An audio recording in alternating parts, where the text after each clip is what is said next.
ओम शिव गोरक्ष गुरु गोरखनाथ मंदिर Ismailpur YouTube channel में आपका हार्दिक स्वागत है। आशा करता हूँ सभी स्वस्थ होंगे। आप जिस भी देवी देवता की आप पूजा पाठ करते हैं तो वो देवी देवता जब आपसे प्रसन्न होते हैं तो वो आपको कई संकेत ऐसे देते हैं जिनसे आप ये पहचान सकते हैं कि आपके देवता आपसे प्रसन्न हैं। उन्हीं संकेतों में से एक संकेत होता है दीपक के अंदर फूल बनना।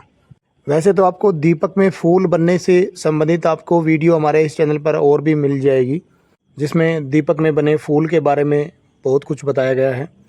तो जब भी हम पूजा पाठ करते हैं तो हम दीपक ज़रूर जलाते हैं, चाहे वो हम घी का जलाएं चाहे वो तेल का जलाएं। प्रत्येक पूजा में दीपक का जलाना अनिवार्य होता है। हमारे सनातन धर्म में दीपक जलाना बहुत ही महत्वपूर्ण होता है। दीपक जलाए बिना ना ही कोई पूजा शुरू होती है और ना ही कोई पूजा संपूर्ण होती है।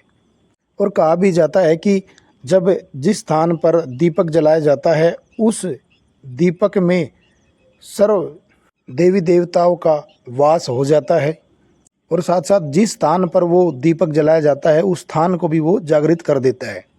तो इसलिए दीपक का बहुत ही महत्वपूर्ण योगदान है। इसलिए लोग देसी घी, चमेली का तेल, सरसों का तेल या फिर तिल का तेल, तो इन चीज़ों से दीपक प्रज्वलित किया जाता है।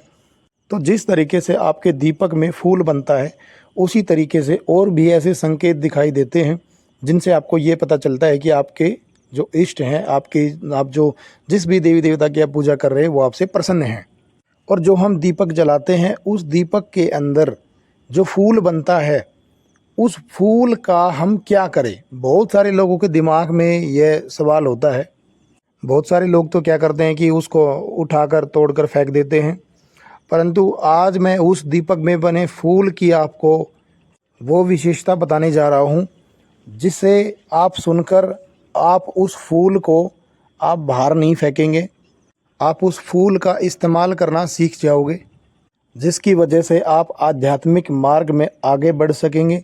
आपके भाग्य के द्वार खुल सकेंगे। आपके वो तमाम जितने भी चल रहे कार्य होते हैं, जो सालों से रुके हुए कार्य हैं, वो आपके कार्य बनने शुरू हो जाएंगे। यानी कि आपकी जो ज़िंदगी बीच में रुक सी गई थी वो आपको चलती हुई दिखाई देगी। आपकी बौद्धिक उन्नति होगी, आर्थिक स्थिति आपकी ठीक हो जाएगी। तो आज की इस वीडियो के माध्यम से मैं आज आपको बताने जा रहा हूं कि अगर आपके भी दीपक में फूल बनता है तो आप उस फूल का क्या करें। बहुत ही महत्वपूर्ण जानकारी है, और जो लोग आध्यात्मिक मार्ग में आगे बढ़ना चाहते हैं उन लोगों के लिए यह वीडियो एक वरदान साबित होगी। तो वीडियो को अंत तक देखना ताकि एक एक चीज़ आपको बारीकी समझ में आए। और जो लोग हमारे इस चैनल पर नए हैं वो लोग हमारे इस चैनल को सब्सक्राइब कर दें, बेल आइकन के बटन को दबा दें ताकि आने वाली वीडियो आपको सबसे पहले मिले।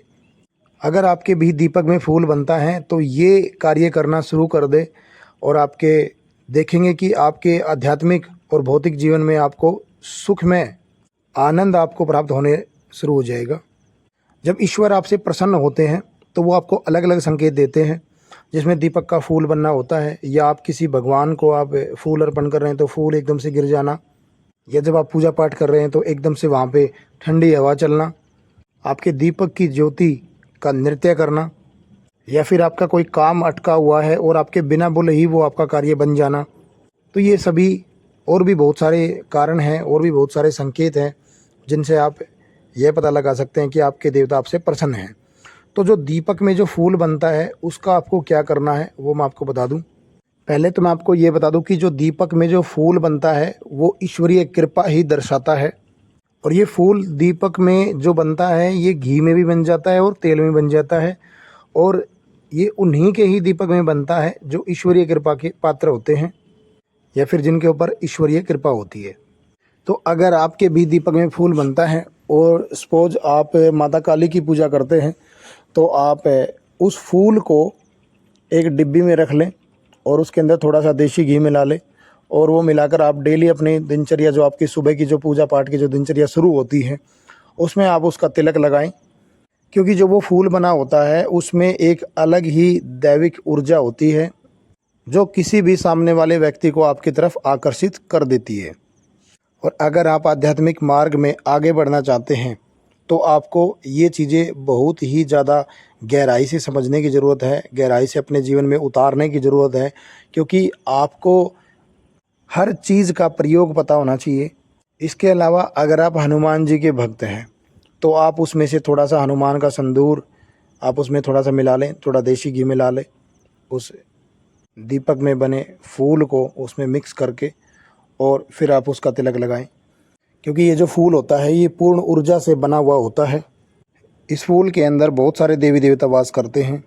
आप जब इस फूल का तिलक लगाना शुरू करेंगे तो आप स्वयं अपने आप में महसूस करेंगे कि यह जो फूल का तिलक है यह आपको अधिक ऊंचाइयों पर लेकर जाता है, आपको आध्यात्मिक मार्ग में बहुत ही तेज़ी से आगे बढ़ाता है, शक्तियों को आकर्षित करता है।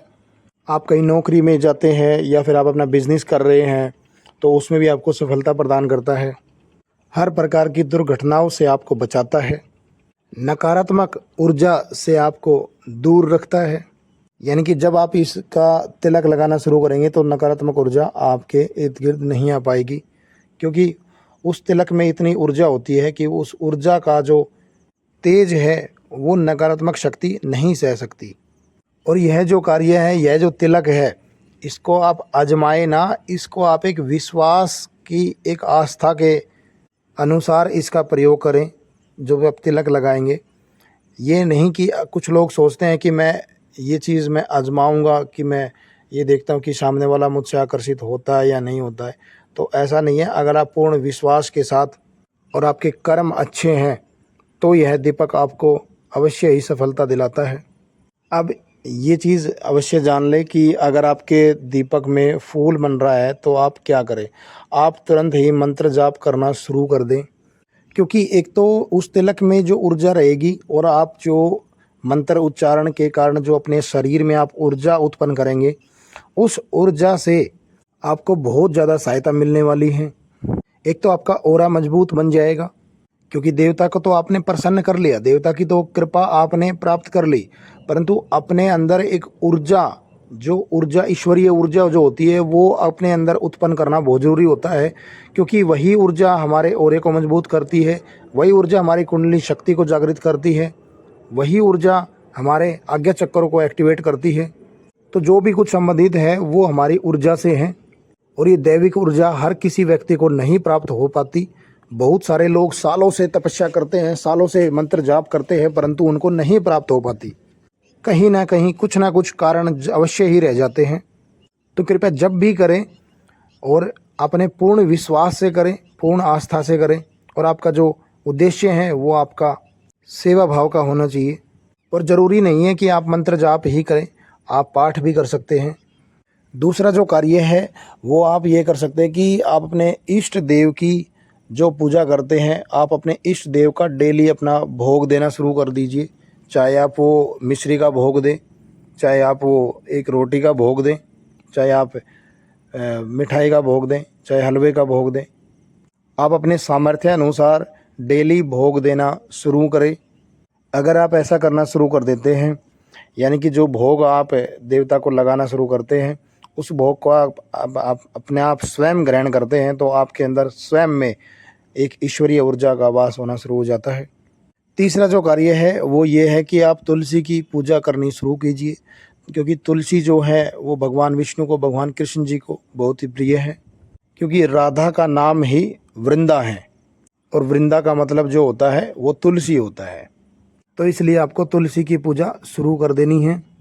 या आप जल चढ़ाएं, या आप उसमें धूप लगाएं, दीप लगाएं, तो आप पूजा पाठ जरूर करें तुलसी की।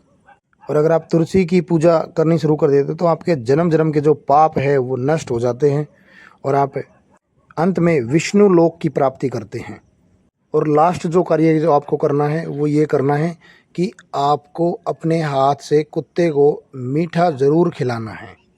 काला रंग का कुत्ता हो तो और भी अच्छा है, नहीं तो आपको कैसा भी कुत्ता आपको दिखे तो आपको उसको मीठा अपने हाथ से ज़रूर खिलाना है। कहते हैं कि कुत्ते को मीठा खिलाने से अपनी जो दरिद्रता है वो दूर हो जाती है, इंसान की जो दरिद्रता है वो दूर हो जाती है।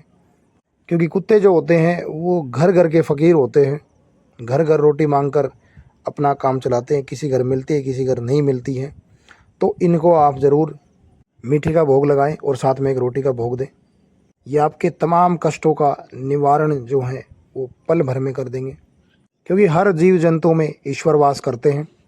और अगर आप इस तरीके से अपने कर्म को एक सही दिशा में लेकर जाते हैं तो आपको अवश्य ही निश्चित आपको सफलता के परिणाम प्राप्त होते हैं। सौभाग्य की प्राप्ति आपको होती है। माँ लक्ष्मी का आशीर्वाद आपके ऊपर हमेशा बनता है। तो ये थे वो कुछ उपाय, कुछ कार्य जो आपको करने होते हैं। अगर आपके दीपक में फूल बनता है और आप उस दीप का जो फूल बना हुआ होता है उसका अगर आप तिलक करना शुरू कर देते हैं तो आपको ये कार्य करने अनिवार्य होते हैं, ताकि आप भी आध्यात्मिक मार्ग में आगे बढ़ सकें, ताकि आप भी ईश्वर के करीब जा सकें, ताकि आप भी पॉजिटिव एनर्जी को महसूस कर सकें। तो मैं आशा करता हूँ दी हुई जानकारी से आप पूर्णतः संतुष्ट होंगे, और जानकारी अच्छी लगी है तो और भी लोगों तक शेयर करें, लाइक करें, कमेंट करें। बाकी हम मिलते हैं एक नई जानकारी के साथ। जब तक के लिए ओम